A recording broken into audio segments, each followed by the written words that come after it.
Hey, it's Tom from Conversational Metalworks, and in this week's video, we are going to run the lathe. Yeah, so it's as this comes out, I'm probably being awoken by my kids, ready to open presents on a Christmas morning. They are relentless, as was I when I was a kid. Downstairs and taking a peek at all the.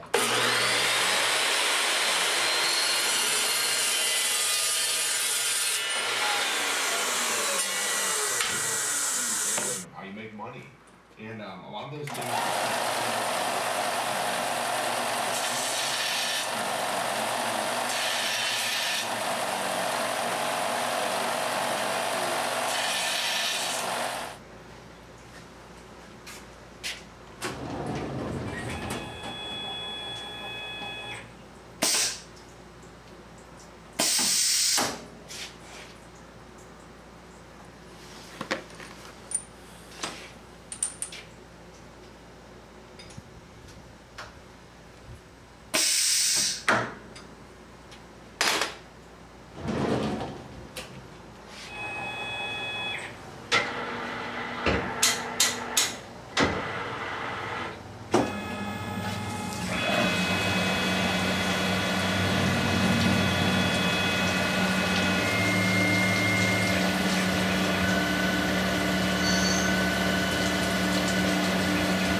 So you look at what it took to make these parts. So the first thing we do, actually I could probably use the touch screen.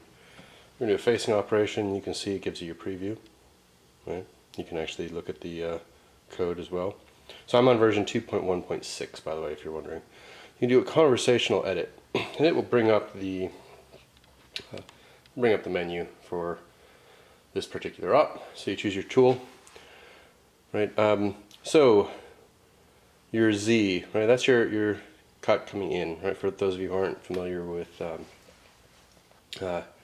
lathe work, the easiest way to think of it is how short are you making your part, right? So from right to left in this particular case, we're going negative.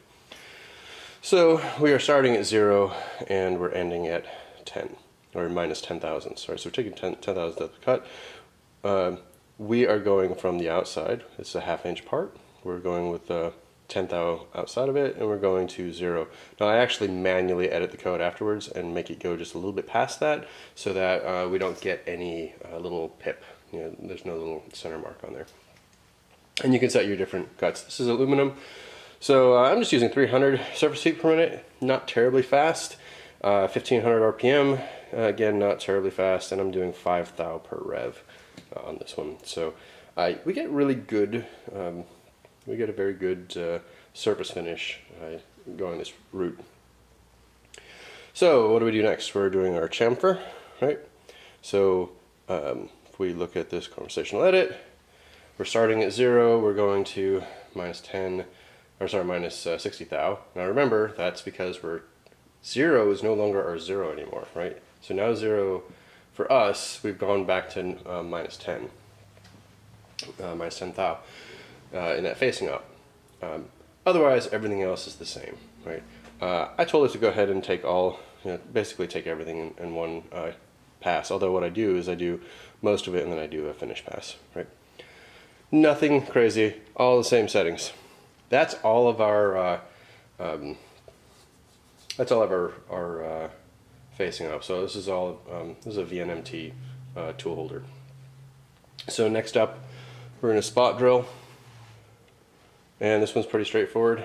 I always keep my spot drill in tool 1, and as you can see, we're starting a little. So because we're starting at 0, that means we're 10 thou from the material. We're going in negative 180, right? And I'm doing that at 1000 RPM. I am having it dwell. I don't really need to, but you know, a dwell isn't gonna hurt it here. If anything, what I'm trying to do is I'm trying to get this deep enough to include the chamfer, and so that dwell will just clean up the chamfer on the end of it. All right, drilling operation.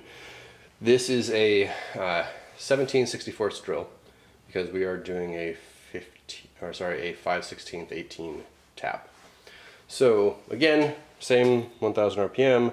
I'm giving it a peck depth of 0.2, and I'm taking this one in a little over an inch. Right. So really, I need threads that are an inch in depth. By taking it a little bit past this, the threading tool that I have actually only needs about maybe 30 or 40 thou of clearance, but I'm giving it like 90 overall. Again, pretty straightforward, not a whole lot to worry about, right? Now what I really like is when you come into the drilling operation, there's a, when you're doing a new one, there's a little toggle switch for whether you're drilling or tapping. It's exactly the same thing. So now I'm telling it I'm tapping, and all I have to do is tell it the thread pitch, and it does pretty much everything else for me. I just have to tell it how far I want it to go. Spindle RPM, I'm going at a conservative rate. I probably could have gone faster, but 300's fine. It does a good job at 300. And yeah, so that's really it, right? There's not a whole lot to this.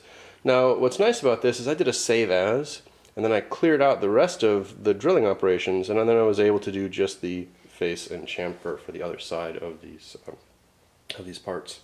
So pretty straightforward. If we come back up to the top, we see a quick preview here of everything that's going to happen. So that was it. All right, so you know, again, quick and easy run of parts. It was about 1:53 seconds, if I remember right. For op 1, op 2 was like 20 seconds, right, 25 seconds, so nothing bad. And this was going at pretty conservative feeds and speeds. Again, I did all of this programming right from Path Pilot, nothing special about it. It was kind of nice in that you know, I could just walk up, type it in.